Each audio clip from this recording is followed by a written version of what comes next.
Mesdames, Messieurs, chers étudiants, à l'initiative de votre professeur David Renders, du professeur Charles-Hubert Born, votre université m'a invité à occuper cette chaire Franqui, qui est un des plus grands honneurs académiques, et à vous faire quelques cours sur l'incertitude et le droit administratif. L'incertitude a pris une consistance nouvelle. Depuis la leçon inaugurale du 11 mars, nous voici confinés. Mais la technique qui nous accable parfois nous libère cet après-midi, puisque je puis quand même vous parler. Je ne vous vois pas, mais vous êtes là, dans le huis clos de votre chambre, de votre bureau, du salon familial, de votre salle de bain. Mais je sais que vous êtes là grâce à l'intense investissement des services de la faculté, de vos professeurs et de son assistante Pauline Abba. Je vais donc tenter de vous faire un cours à peu près normal. L'interaction, la sensation-perception de réception par l'auditoire pourrait bien entendu être en décalage avec nos habitudes, mais c'est ensemble que nous allons expérimenter la formule en prenant ceci comme un défi passionnant, comme une chance d'être ensemble malgré les circonstances. Le sujet se décline en deux parties inégales. Le troisième cours sera consacré au risque matériel, à l'action de police administrative et à la liberté. Je parlerai à ce moment du cadre de vie, de la prévention, de la précaution, avec un fond d'actualité immédiate, bien entendu. Les 4 autres cours sont destinés à l'incertitude juridique et celui-ci est le premier. Le sujet du jour est celui des relations de la fonction normative, de la prévisibilité et de la sécurité juridique. Il faut que ces relations soient bonnes, car elles constituent un enjeu fondamental de l'état de droit. Et en posant la question d'un oxymore, l'accouplement de mots contradictoires, je vous dis qu'en principe, la fonction normative tend à la prévisibilité, à la sécurité juridique, mais qu'elle ne les réalise peut-être pas. Est-il possible que la fonction normative de l'État n'installe pas la certitude? Pour bien poser la question, il est sans doute de bonne méthode de commencer par expliquer de quoi je parle. La fonction normative, la prévisibilité, la sécurité juridique. Commençons par les fonctions de l'État, très simplement. On voit bien la différence entre la loi qui établit que pour être nommé référendaire à la Cour constitutionnelle, il faut avoir 25 ans, un master en droit et avoir réussi un concours. Et l'acte par lequel mademoiselle X est nommée référendaire à la Cour, la première, c'est un acte de la fonction normative, un acte général, abstrait. Le second, un acte de la fonction administrative de l'État, particulier, un cas personnel, mademoiselle X, est concret, applicable une fois. La norme peut être une loi du Parlement, un règlement, d'une administration, du roi, d'une commune. La norme est générale et impersonnelle. Les actes de la fonction normative visent des catégories générales.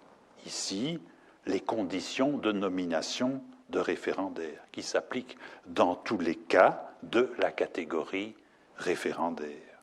Et impersonnelle, la catégorie des référendaires vise tous les référendaires sans distinction de personne. Plus important encore, la norme est abstraite. Ça veut dire qu'elle est applicable dans un nombre illimité d'hypothèses futures. Cette règle est en vigueur tant qu'elle n'est pas modifiée. Et c'est surtout ce trait d'abstraction qui permet sa dynamique. La nomination de X est un acte de la fonction administrative au sens strict, particulier, un cas, concret, une fois, personnel, une personne. Et on dit par facilité qu'il s'agit d'un acte individuel. Il y a encore une troisième fonction de l'État, la fonction juridictionnelle, qui a les mêmes caractéristiques que la fonction administrative, l'autorité de choses jugées. En plus, il s'agit de mettre fin à des litiges de manière incontestable, c'est sa portée propre. Ce point fait la différence. Alors, selon le cas, l'acte de la fonction normative est applicable directement, sans l'intermédiaire d'un acte de la fonction administrative, qui fait la jonction entre le cas individuel et la règle. Par exemple, un règlement communal qui interdit la tonte de la pelouse par un engin à moteur le dimanche matin de police générale s'applique immédiatement sans qu'il soit besoin d'un acte intermédiaire de la fonction administrative. Ou l'arrêté ministériel du 13 mars 2020 portant des mesures d'urgence pour limiter la propagation du coronavirus, qui est un arrêté de police générale fédérale, dispose notamment, son article 1er, sont interdites jusqu'au 3 avril les actes publics de nature culturelle, sociale, festive, folklorique. Il s'applique immédiatement sans qu'il soit besoin d'un acte administratif intermédiaire. Mais parfois, la norme n'a de sens que complétée par l'application qu'en fait un titulaire de la fonction administrative. Par exemple, les obligations de déontologie des agents de la fonction publique ne s'appliquent qu'aux agents qui ont été nommés. La nomination est, pour l'application de ce règlement, un acte condition. La distribution des compétences d'exercer les fonctions vient de la Constitution et des législateurs. Le législateur reçoit pour l'essentiel le pouvoir d'exercer la fonction normative, parfois aussi la fonction administrative, on cite le budget, on cite le vote d'une naturalisation.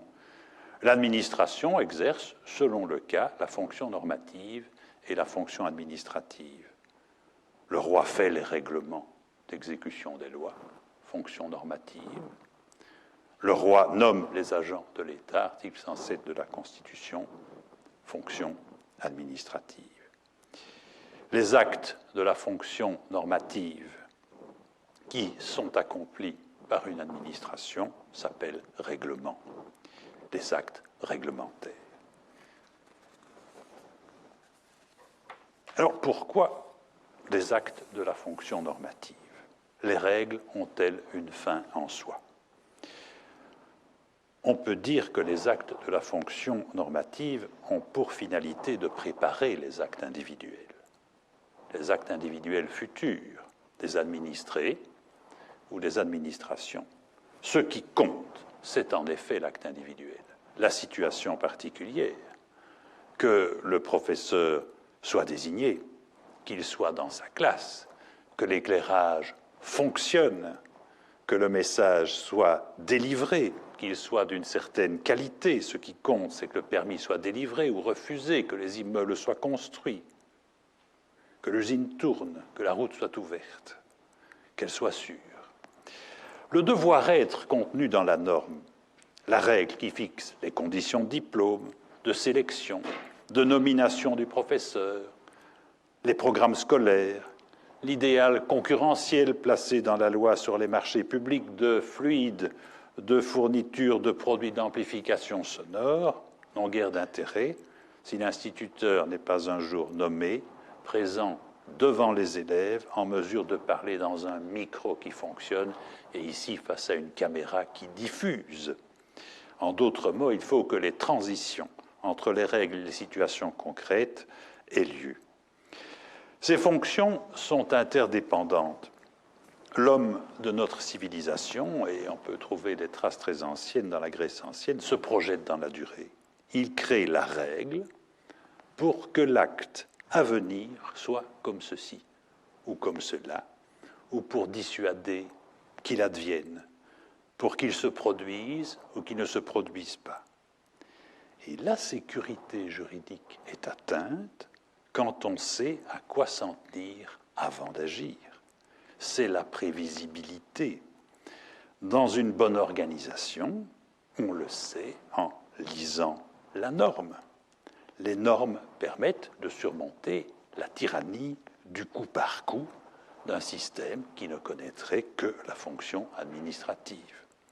Les normes ne servent qu'à exprimer un projet d'avenir fait de sécurité juridique, savoir à l'avance, et aussi un projet d'égalité entre les cas de la catégorie. Et ce projet d'un certain avenir collectif, c'est celui de l'État de droit. Je voudrais montrer dans une première partie les liens entre l'État de droit, la fonction normative et la sécurité juridique. Et dans une seconde partie, je présenterai deux types de fonctions normatives au service de deux conceptions de la sécurité juridique. L'État de droit. L'État de droit, plusieurs expressions sont utilisées pour le désigner, mais les mots Rechtsstaat, État de droit, sont fortement influencés par le constitutionnalisme allemand qui théorise le concept et qui est, dans la période récente, reçu dans les deux Europes institutionnalisées. On parle de prééminence du droit dans l'espace du Conseil de l'Europe, avec l'affirmation dans le préambule du statut de 1949, l'idée que la prééminence du droit forme avec la démocratie et les droits de l'homme le triple socle du Conseil de l'Europe. Le concept est reconnu par la Cour européenne des droits de l'homme. Il est aussi sous la forme d'état de droit dans le traité sur l'Union européenne à l'article 2, dans la jurisprudence de la Cour de justice et dans la jurisprudence de la Cour constitutionnelle belge. Cette prééminence du droit, c'est la soumission de l'État au droit, c'est une condition de fonctionnement du système. Si l'on s'intéresse à la consistance de l'État de droit, la Commission de Venise, qui est une réunion d'experts créée après la chute du mur par le Conseil de l'Europe pour aider à l'installation de la démocratie, a livré une élégante synthèse et elle rassemble l'expression État de droit, prééminence du droit, autour de 5 traits dominants: la légalité en un seul mot, la sécurité juridique, la prévention de l'abus de pouvoir, l'égalité et l'accès à la justice indépendante et impartiale. Alors, le point du recours au juge est très souvent mis en relation avec l'état de droit. Des affaires récentes polonaises ont donné à la Cour de justice la possibilité de l'affirmer de manière particulièrement nette, mais il ne doit pas occulter les autres dimensions de l'état de droit. Et parmi les conditions de l'état de droit, il y a la condition de l'égalité en un seul mot. La condition de l'égalité reçoit aujourd'hui les faveurs de la doctrine. Dans la période récente, plusieurs ouvrages sur le principe de l'égalité en un seul mot, primauté du droit, principe démocratique, on le trouve sous cet angle dans la Constitution belge qui exige la loi dans bien des cas, la loi formelle, celle du Parlement, mais le principe de l'égalité est aussi un instrument de lutte contre l'arbitraire, surmonter la tyrannie du coup par coup. La Cour constitutionnelle affirme la nécessité de la norme. Par exemple, elle juge que la norme est nécessaire et préalable aux nominations. Elle juge que les nominations s'effectuent conformément à des règles de droit fixées au préalable de manière générale et objective. L'antériorité de la norme, garante de la lutte contre l'arbitraire. C'est l'appel à la fonction normative. Cependant, la fonction normative est aussi, par son existence, un instrument nécessaire de toutes les autres catégories de l'état de droit, égalité, sécurité juridique, bonne justice, requiert que la norme existe avec ses qualités de structure et de contenu. Une partie de la doctrine préconise une distinction entre légalité et sécurité juridique, ne met pas en regard la légalité et la sécurité juridique. Pourtant, le lien est souvent fait entre les deux. Elles sont toutes les deux tournées vers l'incertitude. La légalité est aussi au service de la sécurité juridique. Elle constitue peut-être même au quotidien la meilleure garantie qu'offre le système juridique contre l'incertitude qui se produirait en l'absence de normes. La norme, dans ses caractéristiques d'abstraction, de généralité, est indispensable à la réalisation du projet de l'État de droit. Par son contenu, elle installe des valeurs et par son existence, elle permet au droit d'être mis en œuvre dans les cas concrets, permet à l'État de diriger les conduites de manière prévisible et aux administrés de savoir, avant d'agir, les conséquences de leurs actes. Donc, on ne peut pas refuser de constater que le principe de sécurité juridique est porté par la norme. On ne peut pas refuser de l'admettre pour le motif qu'il a aussi une portée propre dans d'autres circonstances, qu'il permet de résister au changement de la norme ou qu'il peut faire obstacle à certaines sanctions, comme on le verra aux leçons 4 et aux leçons 5.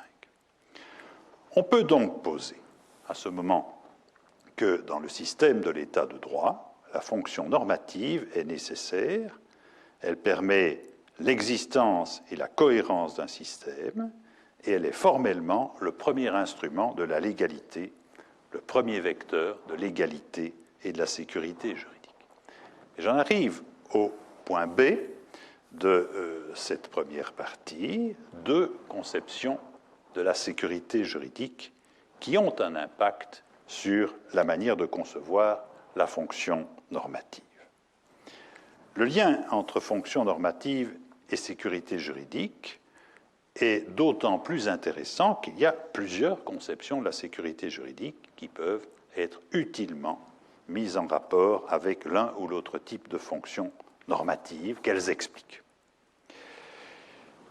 Ces différentes manières de concevoir la sécurité juridique sont particulièrement développées dans la thèse de M. Van Merbe, que j'ai trouvée très stimulante, et je vais en retenir deux de ces conceptions de la sécurité juridique qui permettent une bonne position du problème, permettra ensuite de le développer, ce problème, dans la fonction normative.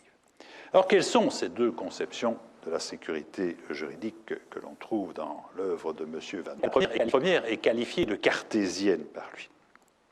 Elle est faite imprégnée de scientisme et de raison, basée sur l'observation des lois de la science. La science permet de connaître les causes et les conséquences. Et il se produit un transfert à la matière juridique, un glissement, et au terme de ce glissement, la maîtrise des causes légales permet de prévoir les conséquences légales à la manière d'une loi scientifique. C'est la logique de la certitude légale.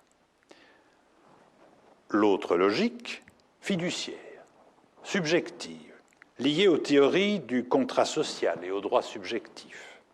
L'individu a fait confiance à l'autorité en l'investissant du pouvoir. Et elle doit respecter cette confiance. Ce n'est plus seulement une simple question d'application. La conception fiduciaire porte à protéger les espérances légitimes que le sujet de droit peut placer dans la règle, dans les promesses de l'autorité. Ces conceptions ont de nombreux corollaires. La logique cartésienne, c'est aussi une arme de pouvoir. Elle permet de légitimer un régime politique en dissimulant les options idéologiques de ces règles derrière l'apparence de la science, du caractère inéluctable de leur application. On fait passer la loi qui établit l'héritage, ou celle qu'il supprime, pour aussi implacable que celle qui fait tomber un objet lorsqu'on le lâche. Cette conception cartésienne permet aussi au juge ou à l'administration de faire croire que ce qu'il énonce s'imposait nécessairement, que la loi l'avait voulu. La théorie cartésienne est scientifique, mécaniste, et plusieurs auteurs ont fait des observations semblables. Alain Suppiot, auteur de La gouvernance par les nombres, se réfère à la représentation de l'homme-machine qui conduit chez Hobbes à la conception mécanique d'un état léviathan. Pascal parle de l'esprit de géométrie. L'esprit des lois fait état du juge bouche de la loi, celui dont la puissance de juger est nulle, qui n'ajoute rien en jugeant, qui se contente d'appliquer la norme. Conception mythique, mais agissante, c'est la conception du syllogisme judiciaire, la déduction vers l'application, et c'est certainement la conception qui permet le plus facilement l'installation de la justice électronique, bien que celle-ci puisse être aujourd'hui très perfectionnée et s'appliquer dans des situations où la déduction est moins évidente. Soit dit en passant, l'indépendance du juge, présentée comme une condition indispensable de l'état de droit, n'est donc pas totalement en phase avec ce projet mécaniste, sauf à distinguer l'indépendance à l'égard des parties et à l'égard de la loi. On voit tout de suite qu'il faut choisir entre une forme de cohérence systémique et le projet de la séparation des pouvoirs pour que l'un puisse arrêter l'autre, c'est-à-dire ne pas être totalement soumis, comme le suggère Montesquieu. Avec la conception fiduciaire de la sécurité juridique, on est moins mécaniste. On pourrait dire qu'on gère ici des applications par objectif. Un pouvoir d'appréciation concret de l'administration est admissible, canalisable. La logique fiduciaire permet l'adaptation et la liberté, alors que la conception cartésienne est mortifère pour la liberté. Dans la réalité, la conception cartésienne relève souvent de la fiction, mais elle continue à bénéficier d'un certain succès que nous allons précisément rencontrer dans l'action normative à portée réglementaire, tout en observant que les définitions actuelles de la sécurité juridique données par la Cour constitutionnelle introduisent l'importance du sujet dans la prévisibilité. On y reviendra peut-être. La logique cartésienne est donc avant tout objective, autoritaire, a prioriste. La logique fiduciaire tournée vers l'individu, ses attentes, sa confiance. La plupart des auteurs considèrent que le principe de confiance légitime constitue l'aspect subjectif de la sécurité juridique, mais l'usage n'est pas constant en ce sens. Eh bien, ces deux logiques continuent d'être agissantes dans la pensée juridique contemporaine, et elles peuvent éclairer au moins deux aspects essentiels de la norme. Ces deux aspects sont la manière de formuler le contenu de la norme, d'une part, et d'autre part, de fixer son impérativité. Ces deux logiques déterminent, en effet, implicitement ou explicitement, la manière de concevoir le contenu et la valeur juridique de la prescription contenue dans la norme. Nous évoquerons succinctement la question importante du contenu pour me concentrer dans cette première leçon sur l'impérativité. La prévisibilité dépend d'abord du contenu. Elle tient à l'intelligibilité, la prévision de la norme, et dans l'aptitude à transmettre un message clair. Le message lui-même clair peut être plus ou moins précis et laisser une autonomie variable au destinataire. Ce sont les deux points que je vais développer à présent. La qualité légistique d'une part, la précision de l'option d'autre part. La qualité légistique. L'intelligibilité de la norme est un véritable enjeu de prévisibilité. L'auteur, comme tout professeur, ne peut perdre de vue que son message est aussi destiné à d'autres que lui-même et doit avant tout être compris. L'intelligibilité et la clarté de la norme relèvent du principe de l'égalité, en un seul mot. Il est imposé par plusieurs dispositions de la Convention européenne des droits de l'homme. La norme doit précéder l'action administrative individuelle. La norme doit avoir des qualités de contenu en relation avec la prévisibilité. Et le mal est quand même suffisamment grand pour que le Conseil constitutionnel français ait dû reconnaître un objectif de valeur constitutionnelle d'intelligibilité et d'accessibilité de la loi, qui découle des principes de la Déclaration des droits de l'homme, qui impose d'adopter des dispositions suffisamment précises, des formules non équivoques.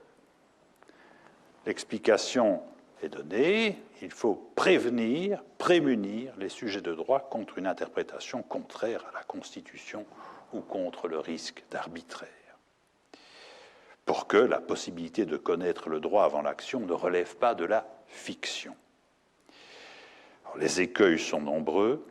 Vous avez tous ouvert la loi et vous avez parfois constaté qu'elle était difficile à comprendre. L'anglais, vocabulaire inadapté, organisation du texte, références fastidieuses. Les auteurs soulignent que l'incertitude pourrait être voulue afin d'amplifier l'efficacité de la répression pénale. Dans le doute, abstenons-nous. Ce n'est évidemment pas admissible. Le règlement doit être de bonne qualité légistique et, à défaut, il viole le principe de sécurité juridique et peut même être annulé. Il y a un précédent dans le contentieux administratif belge où le Conseil d'État annule une disposition pour opacité excessive. Même les experts ne comprennent pas. Deuxième question, bien distincte, c'est celle de la précision de l'option contenue dans la norme. L'expression à l'aide de mots permet précision plus ou moins étendue. Le degré de précision traduit, selon le cas, une conception plutôt cartésienne ou plutôt fiduciaire. La norme qui prescrit en recourant au chiffrage traduit un projet autoritaire et cartésien. L'agent doit avoir une ancienneté de 20 ans pour être promu. La règle envoie un message précis aux intéressés et aux administrations d'exécution. La règle peut aussi exprimer que l'agent peut être nommé ou promu s'il a une haute valeur administrative. La charge de précision de ce critère est toute différente du premier. Il peut susciter une aspiration dans le chef des intéressés beaucoup plus jeune. Il invite l'autorité d'exécution à une véritable appréciation beaucoup plus exigeante que dans le premier cas. Ce genre d'imprécision n'est pas rare. On connaît la norme qui oblige à un comportement prudent, celle qui permet d'agir dans un bref délai, celle qui requiert de prendre des précautions convenables, de faire jouir les habitants des avantages d'une bonne police. Une telle norme enjoint de faire quelque chose, mais charge aussi le destinataire d'établir la consistance de son devoir dans le cas particulier. Ce type de norme renvoie explicitement à l'appréciation de l'intéressé, de l'administration ou du juge. Cette technique dite du standard et la sécurité juridique sont données pour antinomiques. Antinomiques, du moins, si l'on se réfère à une conception cartésienne. il faudra en effet tout un chemin de création plus individualisé entre la norme et l'application. Une telle norme n'assure la sécurité juridique cartésienne que dans une mesure imparfaite, mais pas inadmissible, parce qu'elle a d'autres avantages. Nous les examinerons à la leçon numéro 2, la suivante, sur le pouvoir discrétionnaire. Le pouvoir discrétionnaire de l'administration, fondé sur des appréciations, est compatible avec l'égalité et la sécurité juridique dans une conception plutôt fiduciaire. L'état de droit, l'exigence de prévisibilité ne s'y oppose pas, bien au contraire. La Cour européenne des droits de l'homme a précisé ces choses. Dans bien des cas, la Convention européenne des droits de l'homme garantit des droits fondamentaux et puis permet à l'État, invoquant l'un ou l'autre motif important, de porter des atteintes à ces droits, des ingérences. Dans un arrêt très connu de 1979, Sunday Times, le Sunday Times avait subi une limitation de sa liberté d'expression. Il voulait faire des commentaires sur une affaire de thalidomide à un moment où la question était pendante devant les juridictions britanniques. Il avait subi une injonction judiciaire de ne pas le faire, fondée sur le concept anglais de common law, de contempt of court. Qu'est-ce que c'est le contempt of court? Et l'arrêt Sunday Times contient des dizaines de pages d'examen de la doctrine anglaise et de la jurisprudence qui tentent d'en faire le tour. Pour le Sunday Times, le mot « contempt of court » n'est pas suffisamment précis. Est-ce une loi au sens de l'article 10 de la Convention européenne des droits de l'homme, c'est-à-dire un fondement juridique d'une ingérence suffisamment clair? Deux choses pour nous. Est-ce qu'un concept de common law, conçu par une jurisprudence séculaire, peut être une loi au sens de l'article 10? Réponse oui. Pour la Cour, on ne va pas condamner le système anglais, il est conçu comme cela. Mais il faut encore que le concept soit suffisamment précis pour correspondre aux ambitions des pères de la Convention, permettre à la personne d'anticiper l'ingérence qui peut se produire, qu'elle soit suffisamment précise. Et dans l'affaire Sunday Times, on va admettre qu'une formule plus ou moins vague est quand même admissible. Les parties plaident que la sécurité juridique est méconnue. La Cour ne reprendra pas les mots dans cette affaire, elle le fera. Elle va admettre que le concept n'est certes pas aussi clair qu'il eût pu l'être, mais il est suffisamment clair pour constituer une loi en l'espèce. Et puis la question deviendra, est-ce que l'atteinte est suffisamment justifiée par un motif nécessaire? Le critère de nécessité dans une société démocratique est-il avéré in concreto? Non. Par 11 voix contre 9 quand même. Donc, il y avait forte minorité qui pensait qu'il l'était aussi. Mais voilà ce concept donc de prévision suffisante qui est là, avec ces mots.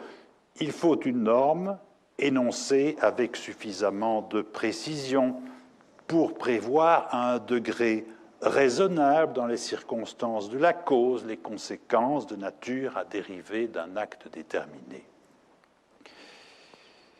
En droit pénal, tout spécialement, le principe de l'égalité est un élément essentiel de la prééminence du droit. La certitude et la prévisibilité s'imposent, mais même dans cette matière particulièrement sensible, certains ajustements particuliers sont admis pour autant que l'essentiel soit fixé par la loi. Le justiciable doit savoir à partir du libellé de la disposition pertinente quels actes ou omissions engagent sa responsabilité, mais la loi ne doit garantir qu'une prévisibilité raisonnable. Le mot est là. Par exemple, dans un arrêt de la Cour constitutionnelle belge du 6 décembre 2012, 145-2012, on voit un long examen du caractère vague et suffisamment prévisible de la notion de lieu public, étant le lieu dans lequel est interdit de porter le voile couvrant qui est l'objet de cette loi. Il sera jugé suffisamment précis. La Cour se réfère à toute une série de dispositions légales qui précisent la notion de lieu public. Donc la raison fait le départ entre la prévisibilité suffisante et l'insécurité inadmissible. Aussi clair que soit le texte, y compris en droit pénal, il subsiste immanquablement un élément d'interprétation judiciaire, reconnaît, à mon avis, très justement la Cour. Il faudra toujours élucider des points douteux, s'adapter aux changements de situation. Elle précise que la certitude procurée par la norme est hautement souhaitable, mais la norme au projet trop certain peut atteindre une rigidité excessive. Ce sont les mots. Autrement dit, la norme de l'état de droit doit présenter un peu de souplesse, s'adapter aux changements de situation, aux interprétations et aux applications de la pratique. Il est même admis que la personne concernée puisse devoir recourir aux services de conseils éclairés pour évaluer à un degré raisonnable, dans les circonstances de la cause, les conséquences d'un acte déterminé. La Constitution belge voit dans les garanties de l'égalité, par exemple l'article 12 de la Constitution, une exigence de sécurité juridique renforcée par l'exigence démocratique de l'égalité formelle propre au droit belge. Alors je limiterai ici ces considérations sur les traits de la norme, qui sont les plus importants au regard de l'objet de cet exposé, mais il y en a bien d'autres. Ces deux logiques de sécurité juridique commandent aussi deux conceptions différentes de l'impérativité de la norme quant au devoir-être qu'elle décide de fixer. Et c'est surtout de ce point que je souhaiterais vous parler, qui constitue la deuxième partie de mon exposé, la logique de sécurité juridique et l'intensité du caractère obligatoire de la norme. J'ai pu laisser entendre que la norme était obligatoire, presque par nature, et c'est au sujet de l'intensité de ce caractère que je crois qu'il faut maintenant être plus nuancé. Les deux logiques de la sécurité juridique que je viens de présenter justifie notamment, pour l'objet de cette première leçon, deux conceptions différentes de l'impérativité, en particulier de la norme qui émane de l'administration. La conception cartésienne de la sécurité juridique féconde une norme fortement obligatoire, rigide, qui modélise le cas a priori, de manière nécessaire. Et cette conception est servie par la norme à valeur réglementaire, la norme de principe, la valeur de principe des règlements et la valeur de principe des lois quand elles ne sont pas supplétives. La conception fiduciaire permet de justifier une norme moins impérative, un degré d'obligation plus souple, d'attribuer à la norme une valeur plus indicative que réglementaire. Je vais bien entendu développer tout cela. L'obligation contenue dans la norme ne s'imposera alors plus qu'en principe et l'opportunité d'application sera vérifiée dans le cas particulier. Ces deux points doivent être développés. La conception cartésienne de la sécurité juridique est servie par la norme à valeur réglementaire, premier point, et compte tenu des effets de la valeur réglementaire, le pouvoir d'agir par voie réglementaire est d'attribution. Je vais le développer à présent. La valeur réglementaire confère à la norme un caractère inéluctable et rigide. Qu'est-ce que ça veut dire? La valeur réglementaire a pour effet de rendre absolument obligatoire l'option contenue dans la norme. Celle-ci s'applique inéluctablement dans les cas visés par la règle. En d'autres mots, le devoir-être exprimé par la règle dans l'ordre juridique s'impose nécessairement dans la situation particulière. Il faut 37 ans pour pouvoir être nommé conseiller d'État. Le délai est de 60 jours maximal. Pas 37 ans, on ne peut pas être nommé. Le délai de 60 jours est dépassé, la décision n'est pas recevable. Il en va de même dans une structure complexe où on peut enchaîner de manière hiérarchisée les règlements. Je n'entre pas dans ces complications. Quand la règle s'applique, aucune considération d'opportunité ne permet de l'écarter. Le conséquentialisme, la conséquence de l'application, est envisagée abstraitement, totalement a priori. Tout est concentré dans la règle. Et plusieurs conséquences s'en déduisent, j'en retiens deux. D'une part, la plus importante, ne pas appliquer la règle est versé ipso facto dans l'illégalité. Et d'autre part, un acte individuel de refus est suffisamment motivé par la constatation que la demande est contraire à la règle. On a beau avoir un superbe CV, si l'on n'a pas 37 ans, on ne peut pas être nommé conseiller d'État. La constatation que l'âge fait défaut est une motivation suffisante de la décision de refus. À quoi ça sert de refuser, de contester les motifs d'un refus de permis unique pour l'exploitation d'un centre équestre en zone forestière si la zone forestière ne peut pas accueillir le centre équestre? Cette motivation seule de contrariété à la règle suffit à justifier le refus. L'opportunité n'est pas envisageable, elle est a priori dans l'exclusion réalisée par la norme. Caractère inéluctable. Caractère rigide aussi. La rigidité de la règle a pour corollaire que la fixation de la conception de la vie est figée au moment de la conception de la norme. L'effet d'une telle option sur la sécurité juridique est sans doute, sans aucun doute, recherché par le législateur qui habilite à l'action réglementaire. Mais cette manière de figer la situation, par exemple, telle affectation du sol, pourrait apparaître excessive à la longue. Certains y verront un inconvénient, d'autres un rempart contre la dérive.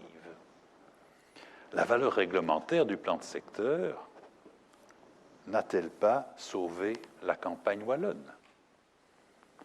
En cette terre de Brabant, il est frappant de voir à quel point est visible la limite de la zone agricole, bâtie jusqu'à l'extrême limite, et la zone d'habitat, et puis la liberté de la zone agricole. Donc la valeur réglementaire a peut-être eu des effets positifs sur le maintien de l'aménagement du territoire.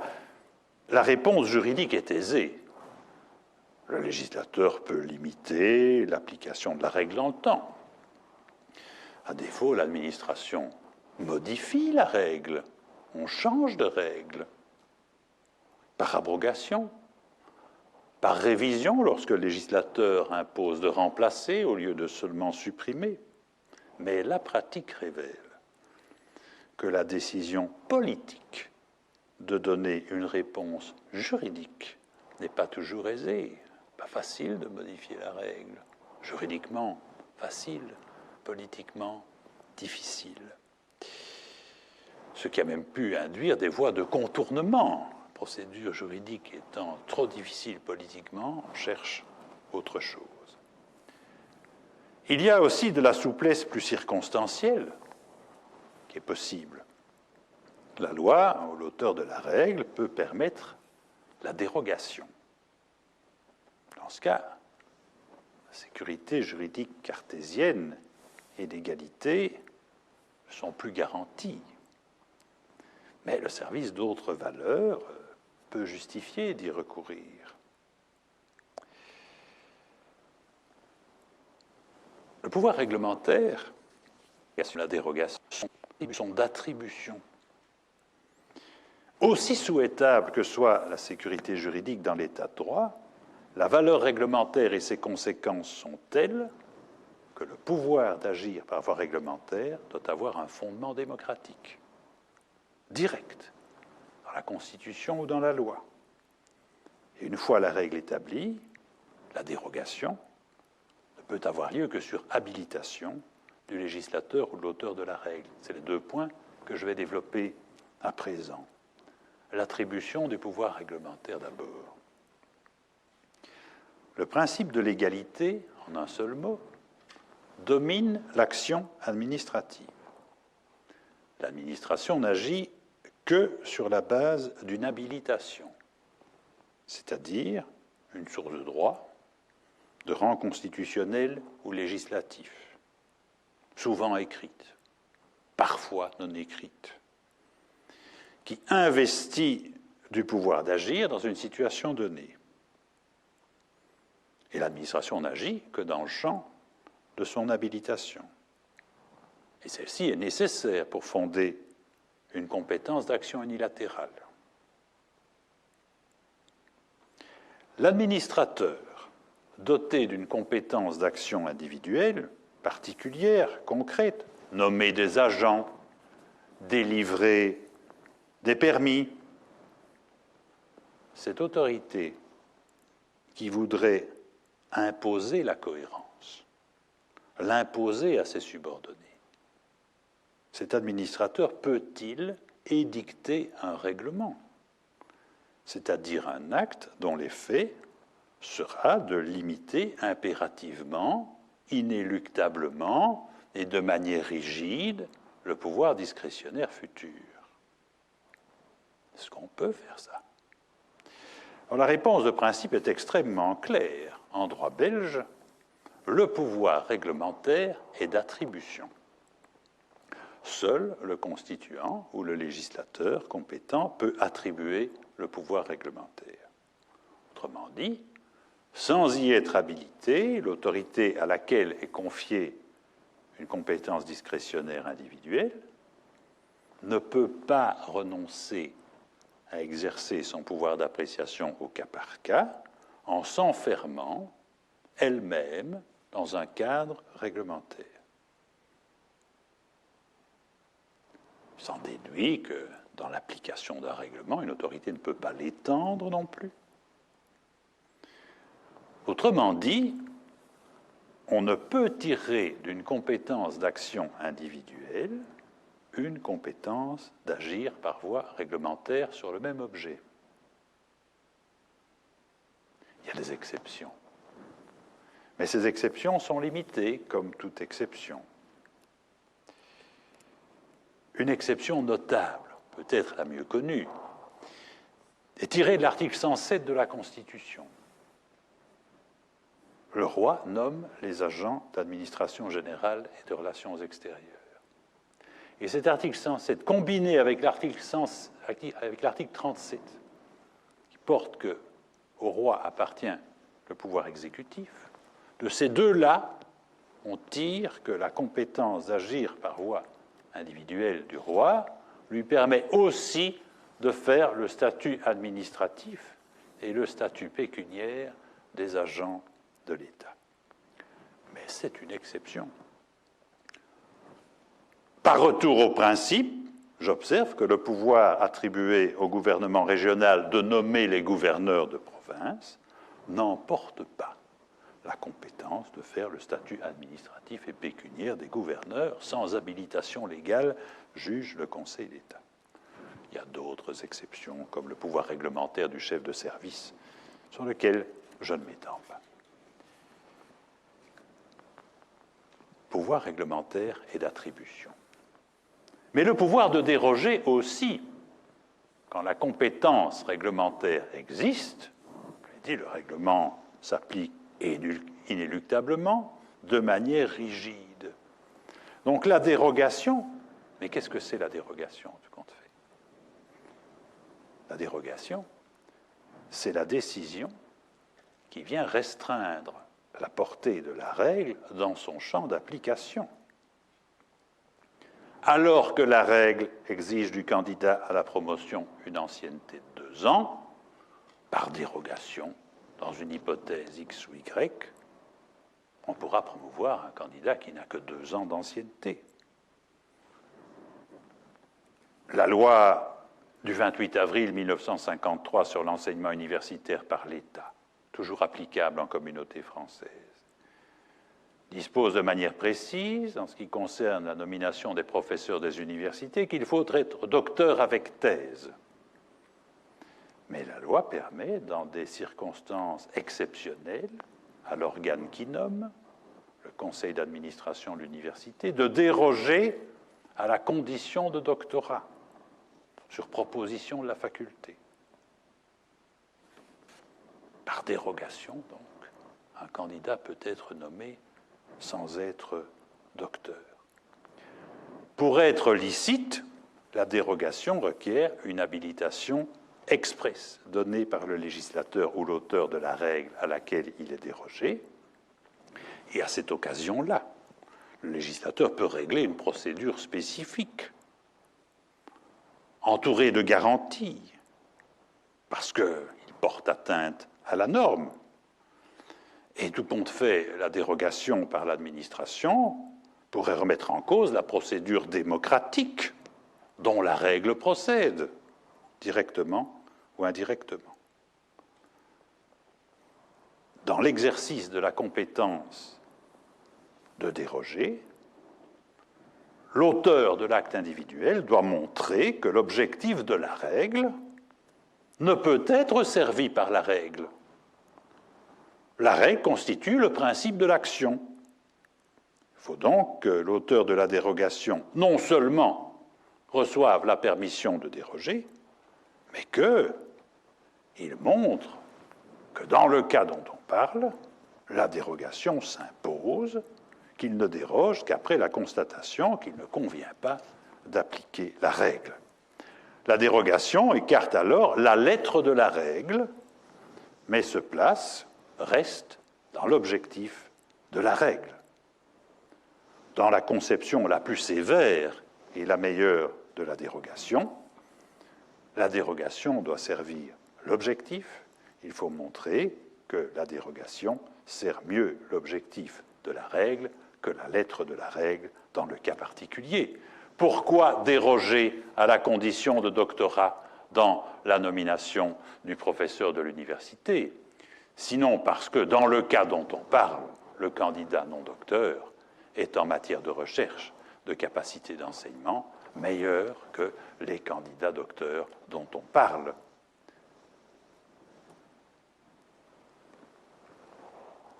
Il n'y a jamais de droit subjectif à une dérogation.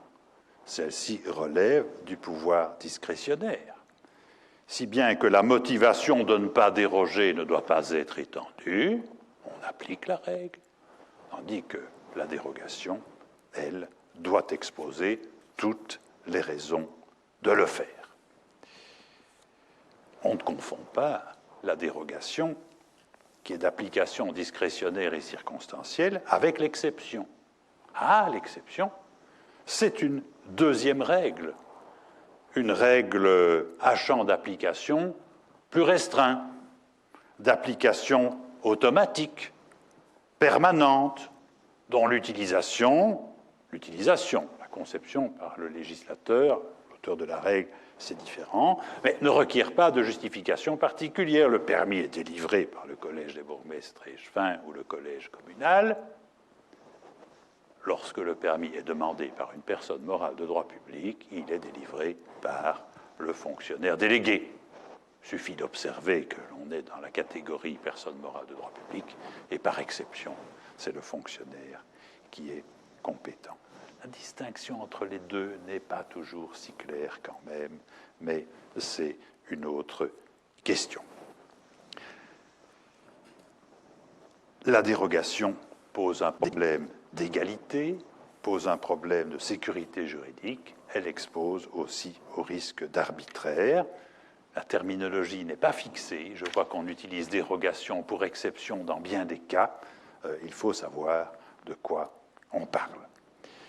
La dérogation, qui est d'attribution, qui ne porte pas de droit subjectif, est en outre interprétée de manière restrictive. L'habilitation à déroger doit s'interpréter de manière restrictive. Le principe, c'est la norme. Et en outre, lorsque l'on déroge, on ne peut pas dénaturer la règle. Il faut qu'elle conserve dans le reste de son champ d'application, quand il y a matière, une portée significative. Finalement, la dérogation est davantage l'expression mesurée de la hiérarchie qu'une ouverture à la subsidiarité, c'est la respiration de la norme. Donc voilà, pouvoir réglementaire, inéluctable, rigide, d'attribution. La possibilité de la dérogation entame la sécurité juridique cartésienne de la règle. La norme à contenu imprécis entame projet cartésien, deux limites donc au service que peut rendre la valeur réglementaire dans la conception cartésienne, le rapport que la dérogation doit conserver avec le projet de la règle se concilie davantage avec une conception fiduciaire de la sécurité juridique. Et j'en arrive au point B de cette seconde partie, consacrée à la logique de sécurité, en relation avec le caractère obligatoire de la norme. Ici, le point A était consacré à la logique cartésienne. J'aimerais vous parler maintenant de la conception fiduciaire de la sécurité juridique et de l'invention de la valeur indicative. Et j'aimerais vous présenter la norme indicative spontanée, issue de la pratique, et puis je vous parlerai de la norme à valeur indicative conçue par le législateur lui-même, en réaction à la conception réglementaire. Alors, commençons par la norme souple issue de la pratique. Elle peut prendre deux formes.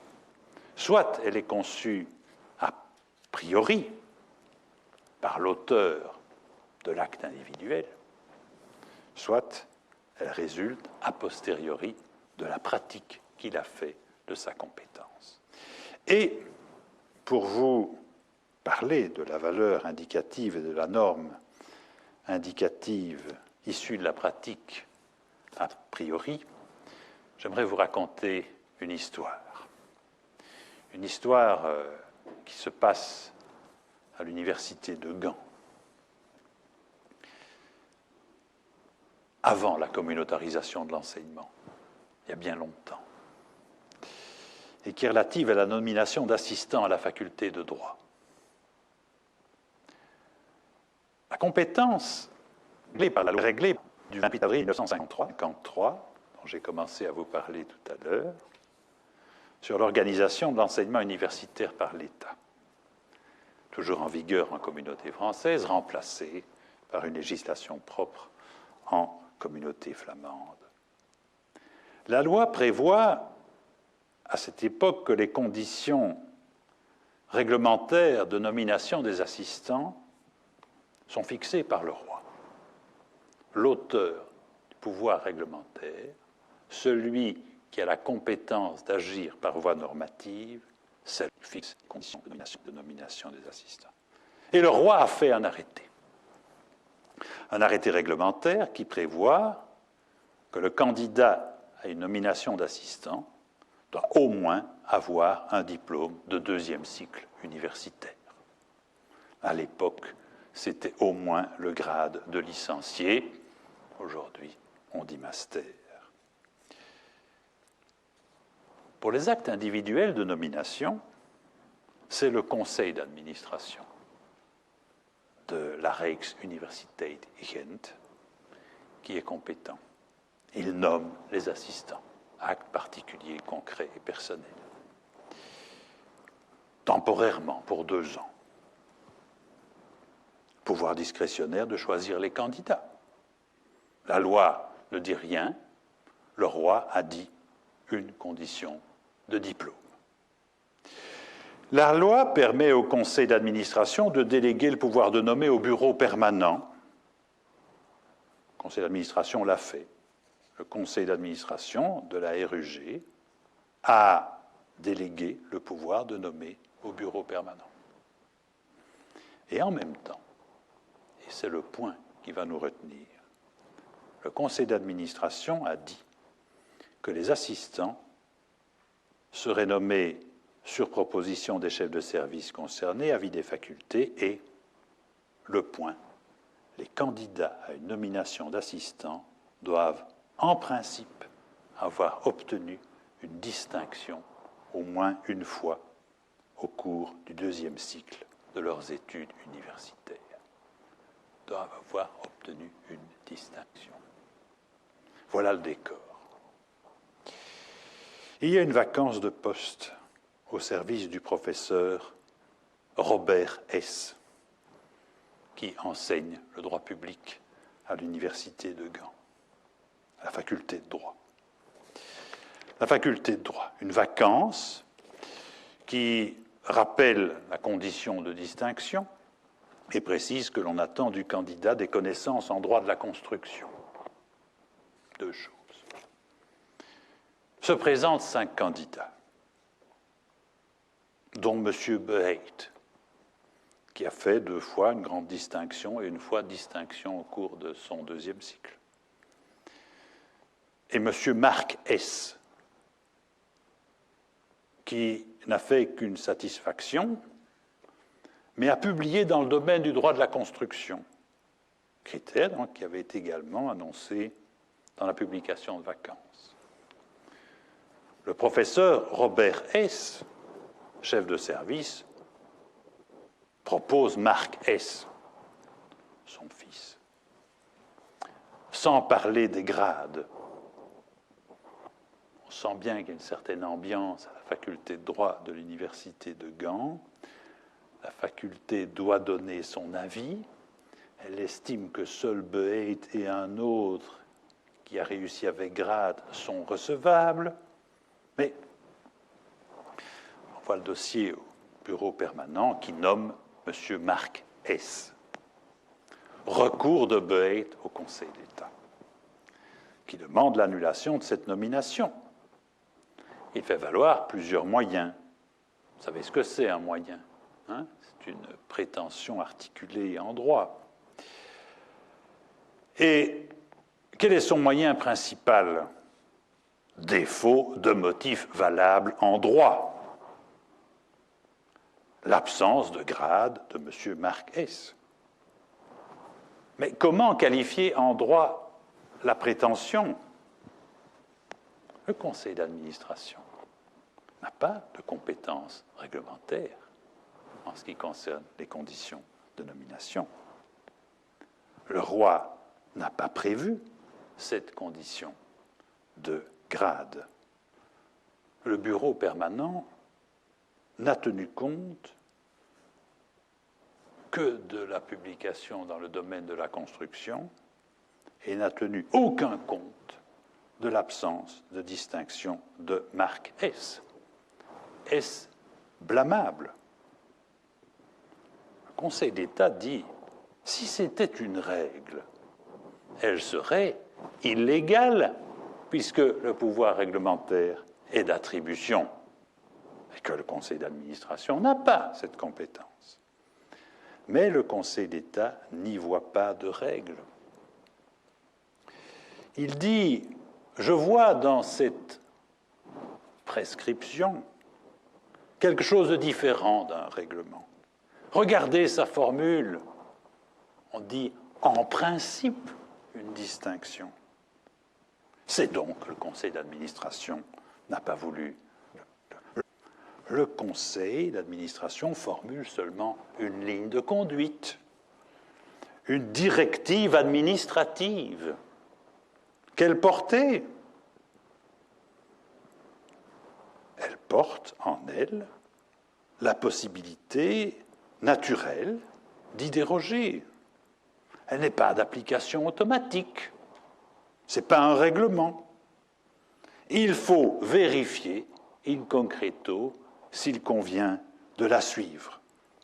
Mais il faut quand même y avoir égard, en principe. Si on s'en écarte, il faut donner des motifs. Et même peut-être aujourd'hui une motivation formelle, mais nous sommes en 1984. Quels motifs?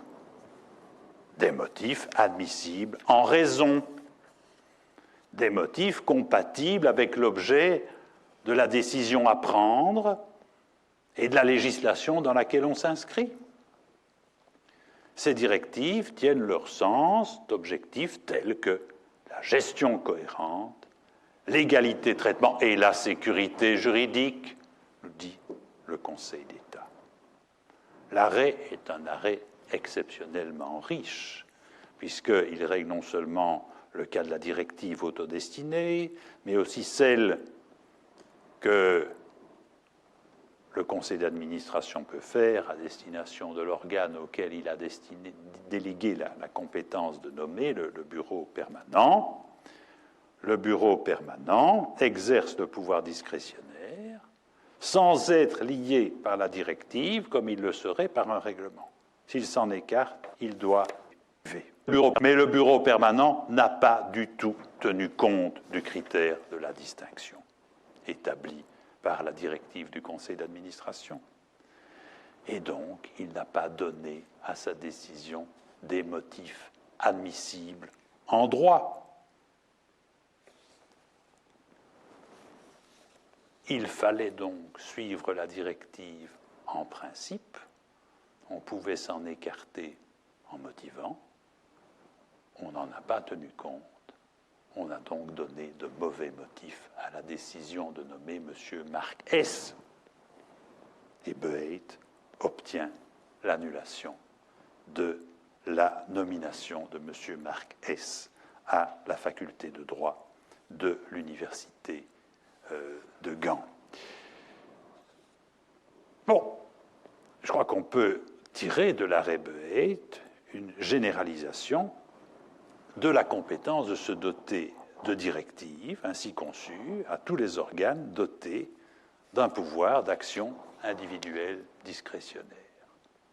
L'aspiration à la norme est telle que du pouvoir discrétionnaire, on peut au moins tirer la compétence de faire une directive.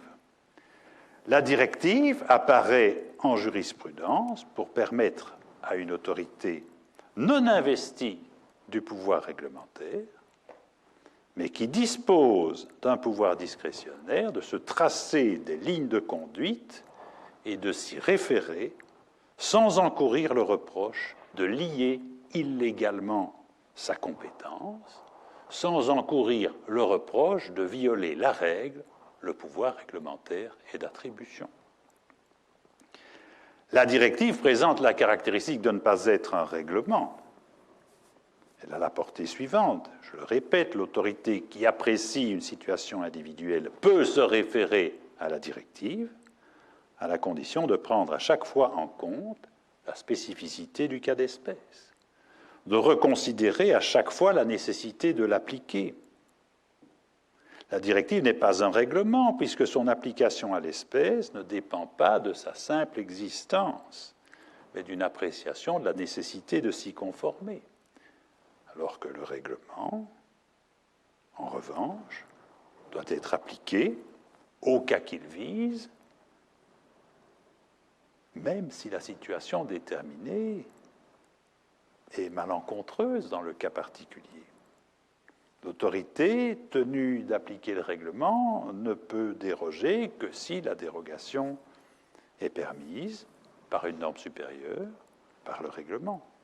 Au contraire, l'autorité qui se rend compte que la directive conduit à une solution qui n'est pas adéquate dans le cas particulier, écarte la directive, mais donne à sa décision des motifs admissibles en raison. Pire, l'autorité qui ferait une application automatique de la directive, sans vérifier l'intérêt de l'appliquer dans le cas particulier, commettrait à son tour un excès de pouvoir. Mais celle qui ignore purement et simplement la directive commet également une illégalité, comme le sanctionne l'arrêt Boyd. Par exemple, s'il s'agissait de nommer un assistant de travaux pratiques en droit judiciaire, vaut-il mieux un master en droit avec grade de l'année précédente ou un avocat qui a 10 ans de pratique au barreau? C'est une question qui n'est pas tranchée a priori, mais qui peut donner lieu à une motivation particulière qui, dans un cas donné, écarterait peut-être un candidat ou choisirait un candidat qui n'a pas le critère de distinction. C'est avoir in casu une question de motivation. Et d'ailleurs, peut-être que dans le cas dont nous parlons, une bonne motivation aurait permis de nommer M. Marquez sur base de ses compétences en droit de la construction, bien qu'il n'ait pas la directive en question. Nous ne le savons pas. L'arrêt Boyd contient un enseignement très précis sur cette ligne de conduite. Il s'appuie pour justifier la valeur et l'admissibilité de la ligne de conduite sur des objectifs tels qu'une gestion cohérente, l'égalité de traitement et la sécurité juridique. La sécurité juridique n'est pas ici affirmée comme un principe, mais les mots sont là, elle en prend bien la forme d'éléments normatifs structurants du système, conçus par le juge, appliqués par lui dans des situations particulières pour procurer un fondement, une certaine force à la ligne de conduite formalisée, tournée vers la prévisibilité de l'acte individuel futur. Elle contribue à justifier donc la fonction normative dans sa dimension abstraite. La sécurité juridique justifie la fonction normative dans sa dimension abstraite. Et aujourd'hui, je crois que toute autorité, je le répète, qui dispose d'un pouvoir discrétionnaire peut se doter d'une directive. Avec la force que l'on vient de préciser, la directive ne s'impose qu'à son auteur.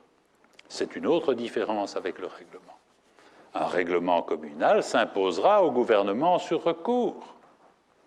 Une directive ne s'impose qu'à l'autorité qui en est l'auteur ou à son délégué, comme dans le cas de la délégation du conseil d'administration au bureau permanent. Est-ce qu'un recours au Conseil d'État serait recevable contre la directive elle-même? La réponse est négative. Seuls les actes individuels d'application pourront faire l'objet de recours, exemple dans l'affaire Boyd, moyen prix de la violation de la directive. Mais la directive elle-même, non. Non en droit belge actuellement. Mais en France, jurisprudence récente et remarquable, permet aujourd'hui, contre les directives dignes d'intérêt, que des recours soient accueillis par le Conseil d'État. Chez nous, seules les normes à valeur indicative prévues par la loi, j'y reviendrai dans un moment, en l'état actuel du contentieux, peuvent faire l'objet de recours directs devant le Conseil d'État. Il m'apparaît donc à ce moment de l'exposé que la directive s'inscrit parmi les actes de la fonction normative. Elle s'exprime par voie de catégorie générale, elle s'exprime par voie impersonnelle. Toutes les nominations d'assistants sans exception de personne. Elle est abstraite, tournée vers l'avenir. Toutes les nominations jusqu'à ce qu'on décide de raisonner autrement, le conseil d'administration fasse une autre directive, mais avec une impérativité limitée. On n'est plus face à l'impérativité inéluctable et rigide de la valeur réglementaire, cartésienne, nécessaire. On est passé à une impérativité plus nuancée qui, dans le principe, permet une appréciation particulière différente. plus fiduciaire, donc, en quelque sorte. Voilà pour ma norme souple issue de la pratique a priori, conçue à l'avance. Mais la norme souple issue de la pratique est également a posteriori. Et ici, nous entrons dans la conception de la norme par agglutination de précédents administratifs.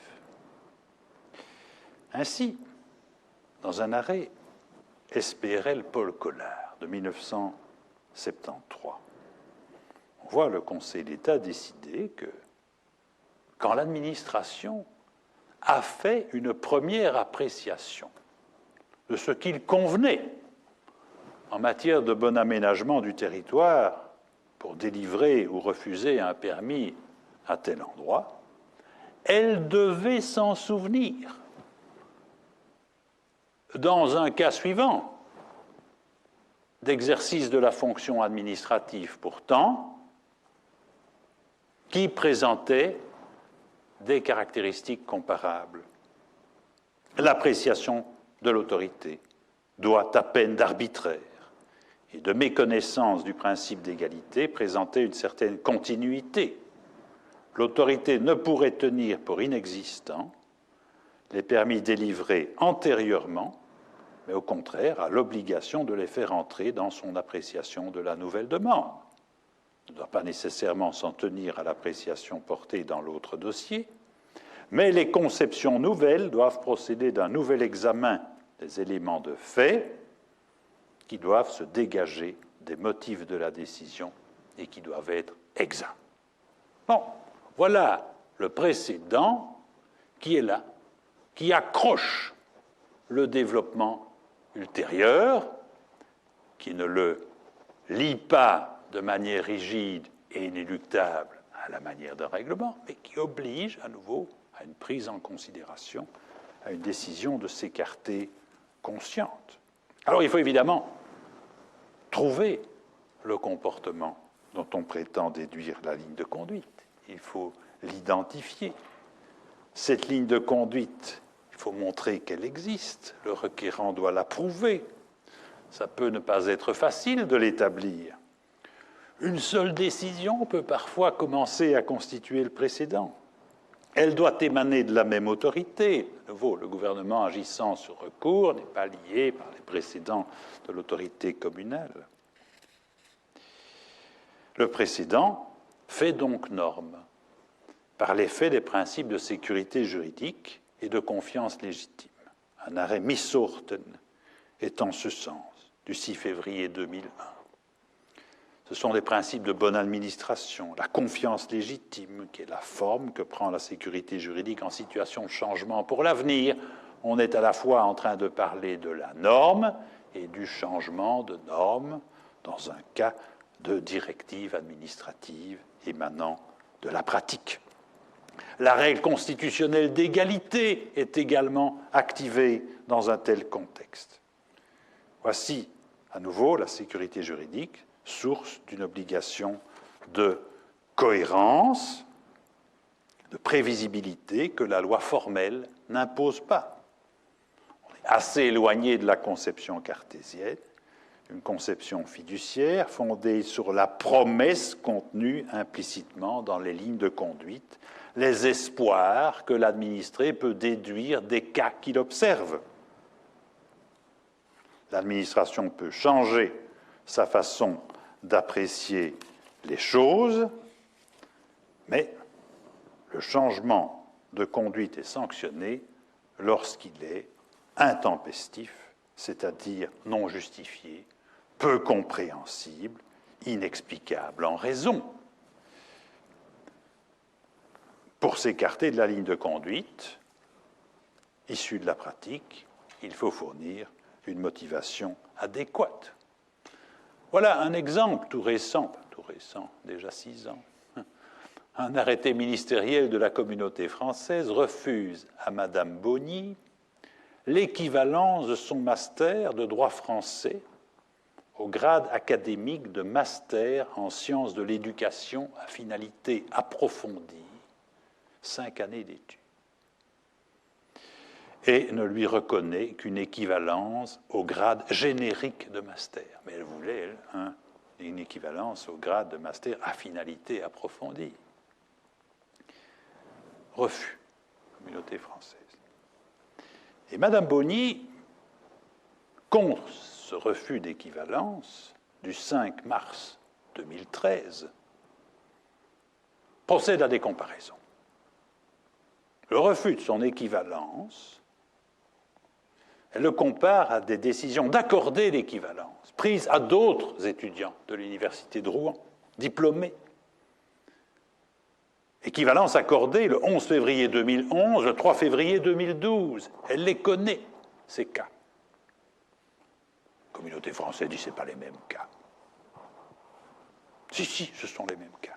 Dans les 3 cas, il s'agissait d'étudiants de l'université de Rouen qui ont le même diplôme français, qui ont suivi en France le même cursus, qui ont été admis en France directement en Master 2 par valorisation d'une expérience professionnelle. Et je vois bien que c'était ça qui posait difficulté à la commission d'équivalence de la communauté française. Le Conseil d'État, dans son arrêt du 13 novembre 2014, va annuler ce refus, contraire aux articles 10 et 11 de la Constitution. Et par la suite, un nouveau refus de la communauté française, que celle-ci estime mieux motivé, sera à nouveau annulé. Donc voilà la ligne de conduite créée par la pratique qui crée l'obligation de s'y référer, sauf à changer d'avis de manière bien expliquée, admissible en raison. Notons, entre parenthèses, que la jurisprudence relative à la force des précédents dans la matière juridictionnelle, où s'applique la règle de stare decisis, est plus exigeante. Le précédent est obligatoire sous réserve de distinction et son abandon requiert en principe une justification très circonstanciée. La Cour suprême des États-Unis, aujourd'hui, à cette époque de majorité difficile, livre un nombre impressionnant de réflexions de juges sur la valeur du précédent, les conditions dans lesquelles on écarte le précédent. Mais chez nous aussi, il y a, à l'initiative de la Cour européenne des droits de l'homme aujourd'hui, une obligation qui se crée dans le chef des juridictions belges de justifier le changement de jurisprudence, d'en être conscient et de l'expliquer. Le changement est possible, mais il doit être justifié. La Cour constitutionnelle, dont les arrêts ont un certain effet, au-delà du cas jugé, a déjà justifié de manière approfondie la décision de changer de jurisprudence, et on se réfère à nouveau, dans de tels cas, à la sécurité juridique. On constate qu'en matière de changement administratif, une justification est exigée, mais qui n'est pas très difficile à justifier. Un changement de politique assumé par l'autorité constitue une justification. Enfin, dernière étape inspirée par cette pratique, le législateur reprend à son compte la valeur indicative, différente de la valeur réglementaire. Finalement, le législateur décide d'assumer une prévisibilité davantage fondée sur des objectifs, sur la confiance dans l'autorité chargée de décider dans le cas concret, et c'est particulièrement le cas dans le droit de l'aménagement du territoire, où la norme réglementaire est parfois apparue inadéquate. Norme à valeur réglementaire inadéquate. Je peux faire une petite incise ici pour me borner à signaler qu'il y a des cas dans lesquels la norme réglementaire ne convient pas, voire n'est pas constitutionnelle. La sécurité juridique contenue dans la norme se présente parfois comme étant inconstitutionnelle. Une norme trop rigide, le caractère trop absolu d'options déterminées par catégorie réglementaire peut heurter un droit fondamental. Le droit figé dans la norme, la contrainte que la norme exerce sur les cas peut être condamnée par la Cour constitutionnelle. qui estiment que des décisions plus fines, plus particulières, plus nuancées sont préférables. Par exemple, dans un cas où une directive de l'Union européenne prévoit l'examen individuel des cas, la Cour va juger qu'une habilitation à expulser un étranger pour des raisons impérieuses de sécurité nationale ne peut être admise que si l'existence ou l'absence de ces raisons est appréciée au cas par cas, et la formule choisie, raison impérieuse de sécurité nationale, et ce sont les mots de la Cour, n'est admissible que si elle est établie en des termes qui ne sont pas trop absolus, dans une définition qui ne fait pas obstacle à une appréciation concrète. Donc, il y a là une réticence à une norme trop contraignante. De même, dans le domaine des droits fondamentaux, des délais absolus en matière de filiation ont été jugés inadéquats, préférant l'appréciation au cas par cas.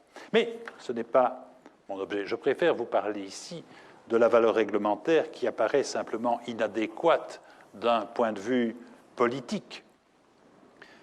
Les règles en matière d'urbanisme, ce plan de secteur rigide, inéluctable, exclusif, donc, l'interprétation restrictive et démocratique des dérogations apparaît trop pesant. Et on veut évoluer vers une conception plus souple. Fini la règle qui s'impose d'en haut. Admettons un urbanisme venant du cas. L'urbanisme de projet, où la règle n'entraverait plus. En cette matière, il faut voir le cas particulier et l'admettre éventuellement, s'il est opportun de l'admettre. Supprimons la règle contraignante dans une certaine mesure, en tout cas. La mise en place de règles à portée indicative est là pour accueillir bien davantage le projet opportun si on motive éventuellement qu'il est admissible, pourra écarter la règle à valeur indicative.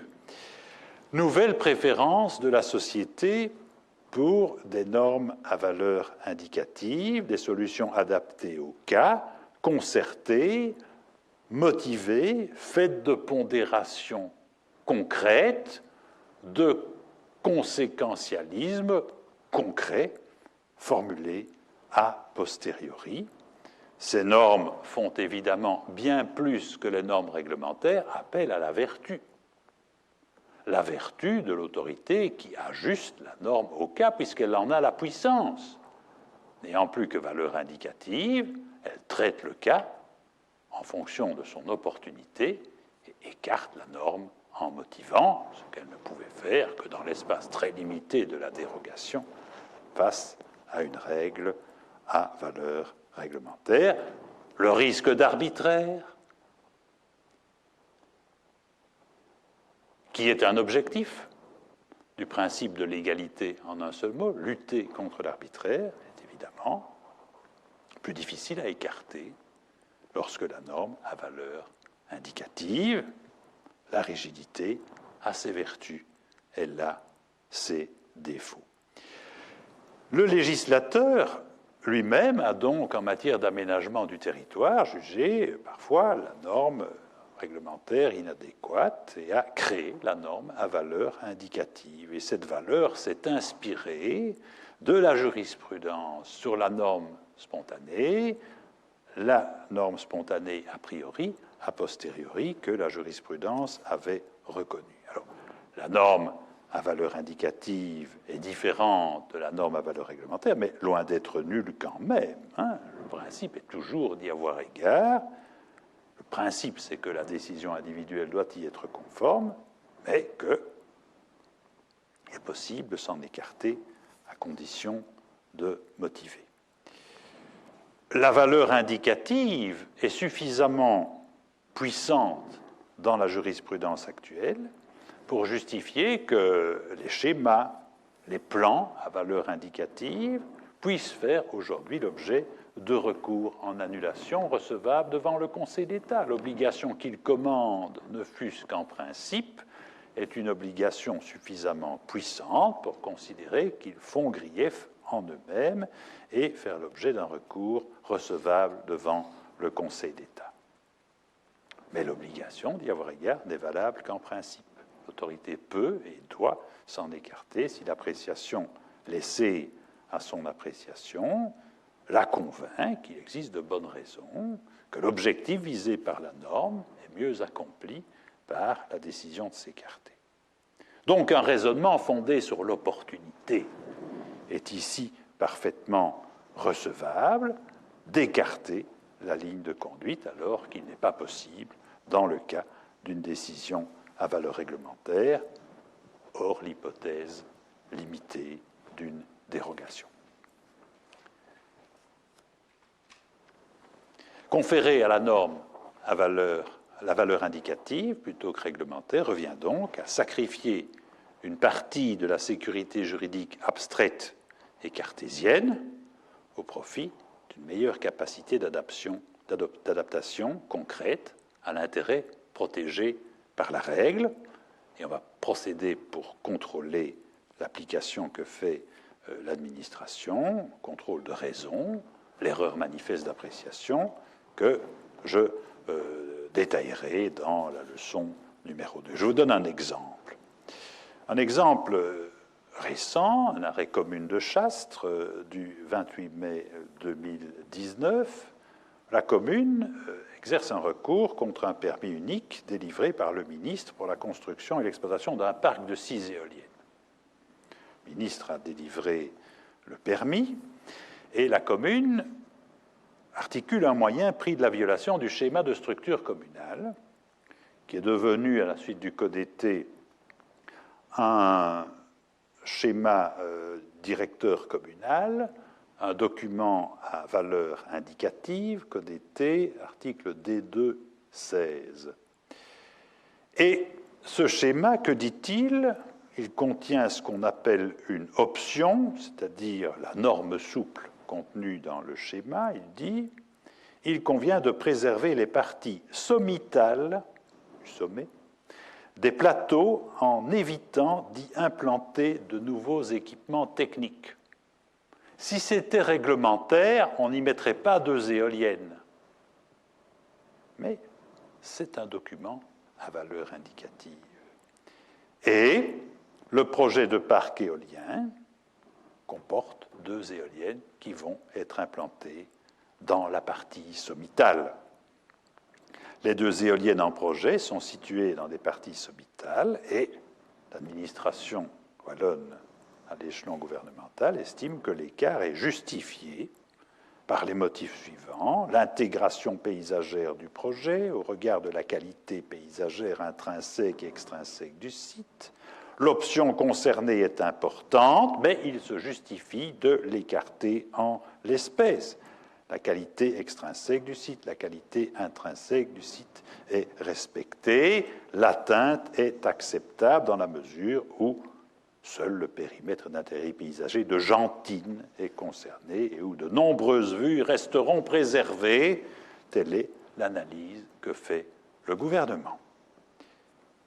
Et le Conseil d'État, saisi du recours de la commune, estime que cette motivation est admissible et suffisante.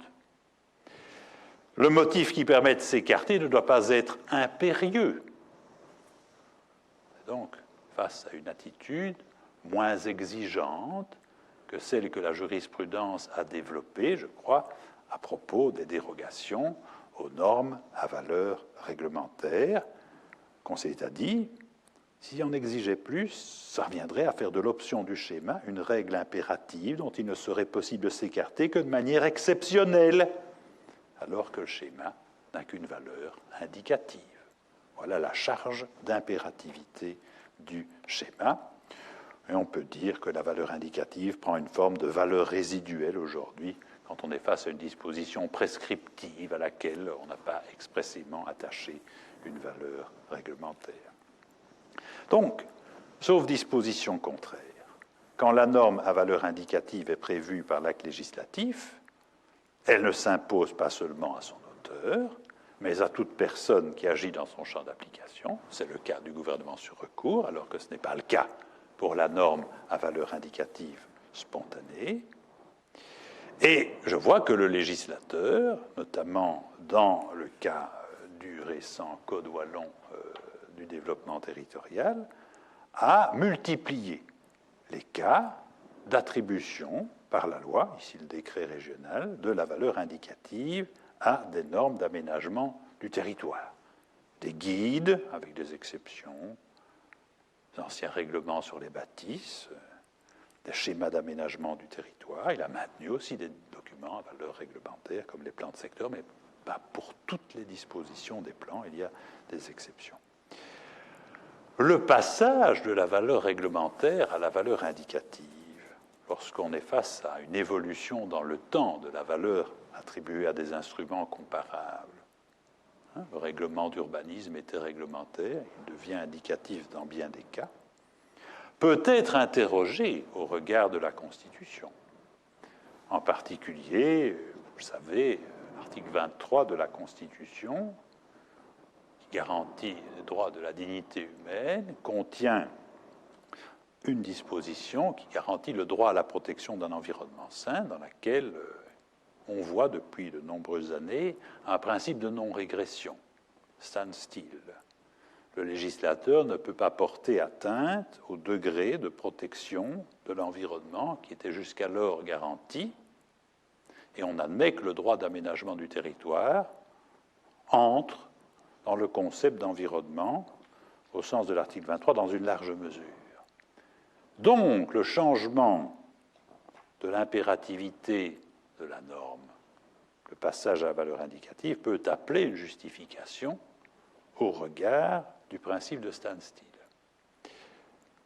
C'est une question qui peut être posée, je n'ai pas de réponse à donner.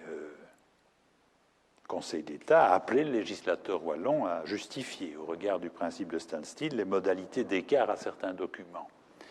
Il n'a pas pris frontalement le passage de la valeur réglementaire à la valeur indicative comme l'objet de son inquiétude. Ici, il s'agissait simplement de l'abandon d'une enquête préalable dans le cas de l'écart, qui est la manière de désigner la dérogation à la valeur indicative, l'écart en valeur indicative, la dérogation en valeur réglementaire, mais il suffit de s'entendre sur les mots pour ne pas apporter de malheur au monde. Dans le cas de la valeur indicative, la décision de s'écarter ou de déroger ne doit pas être réglée par le législateur. Elle va de soi. Avec motivation, on s'écarte. Alors qu'en valeur réglementaire, on ne peut déroger que si le législateur le prévoit et dans la mesure où il l'a prévu. Mais puisque le législateur est ici en train de parler de valeur indicative, pourquoi ne viendrait-il pas régler la manière de s'écarter, entravant, entre parenthèses, un peu de la dynamique de la valeur indicative, nous faisant renouer avec la valeur réglementaire, et il a choisi de modaliser davantage les conditions de s'écarter de la norme à valeur indicative. Dans le Codété, on trouve des précisions sur les conditions auxquelles il est possible de s'écarter d'une série de dispositions à valeur indicative qui donnent lieu aujourd'hui, qui commencent à donner lieu à de la jurisprudence. Le législateur peut aussi en profiter pour régler l'étendue des effets indicatifs. Qui seront les destinataires de la norme à valeur indicative? Le législateur flamand fait ça notamment, le législateur wallon fait ça aussi, à l'article D 478 par exemple, il le précise. Il peut aussi régler la hiérarchie de ces instruments, s'il y a lieu, il le fait aussi. Voilà, mesdames, messieurs, chers étudiants, quelques considérations qui peuvent être faites, et il y en a bien d'autres à faire, sur les relations entre la fonction normative et la sécurité juridique. Incertitude des fonctions normatives. L'oxymore. L'oxymore.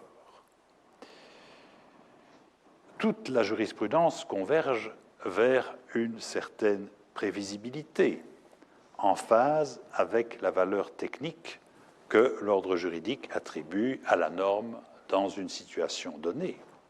La prévisibilité est maximale et cartésienne avec la norme à valeur réglementaire, mais pourvu que celle-ci ait un contenu précis. Elle est beaucoup plus souple et se résout ultimement par un besoin de justification de l'écartement de la norme dans les systèmes de valeurs indicatives, formalisées ou non.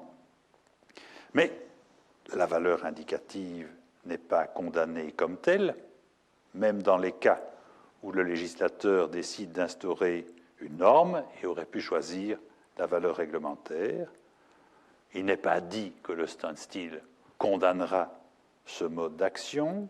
Peut-être une justification suffisante sera trouvée dans l'intérêt général pour le justifier. Ça répond manifestement à un souhait de la société contemporaine. Les normes dont le contenu est imprécis, destinées à prévoir une application en souplesse, l'attribution d'un pouvoir discrétionnaire n'est pas condamnée non plus. Il faudra seulement que l'administration qui fait application raisonne, montre que l'application est justifiée au regard des objectifs de la norme dont on parle. L'automaticité sera moins grande. Donc, notre ordre juridique laisse au législateur le soin de concevoir la sécurité juridique de la manière la plus adéquate, sans perdre de vue les nécessités d'adaptation et de changement dont il ressent le besoin aujourd'hui plus qu'hier. Les besoins, les nécessités qui lui apparaissent relever d'une valeur supérieure au projet d'immobilité du droit qu'on pourrait mettre dans la conception cartésienne rigide. La conception de la sécurité juridique en vigueur n'est jamais totalement cartésienne. Il est donc nécessaire de se pencher à présent sur la manière d'assurer la sécurité juridique dans les applications de la norme, et c'est ce que je vous propose de faire la semaine prochaine dans la deuxième leçon. Je vous souhaite, où que vous soyez, une excellente soirée.